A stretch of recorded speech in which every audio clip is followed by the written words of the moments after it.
इते मांखे ॿुधाईं तो कोरिया जे सफ़ीर मिस्टर पाक किजन संजय कदीम माग मौज दौरे ते पहुची वियो आहे। स्टोपा ग्रेट बाथ म्यूज़ियम समेत ॿियनि तहज़ीबी आसारनि खे दिलचस्पी सां घुमी ॾिठो। मौज दौरे मां साबित थिए थो त गौतम बुद्ध जी पूजा कंदड़ माण्हू दुनिया जी केतिरनि ई मुल्कनि में मौजूद हुआ।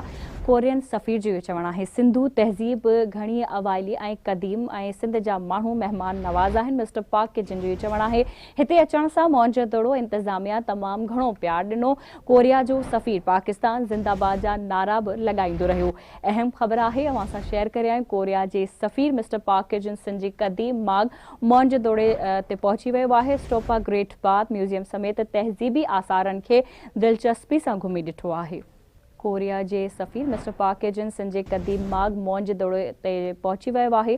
स्टोपा ग्रेट बाथ म्यूज़ियम समेत तहज़ीबी आसारनि खे दिलचस्पी सां घुमी ॾिठो। मौज दौरे मां साबित थिए थो त गौतम बुद्ध जी पूजा कंदड़ माण्हू दुनिया जे केतिरनि ई मुल्कनि में मौजूद हुआ। तफ़सील मालूम कंदासीं आवाज़ न्यूज़ रिपोर्टर गुलाम मुस्तफ़ा जहतियाल खां। जी गुलाम मुस्तफ़ा।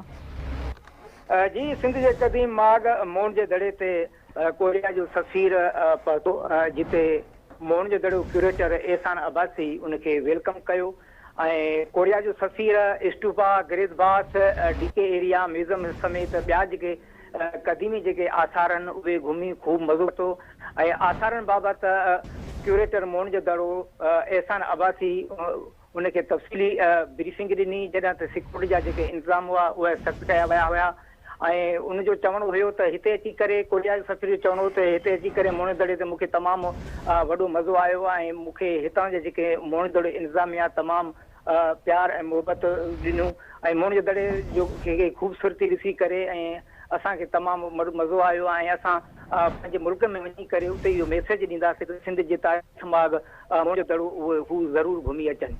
जी ठीकु आहे। अवां जी महिरबानी गुलाम मुस्तफ़ा अपडेट करण जे लाइ।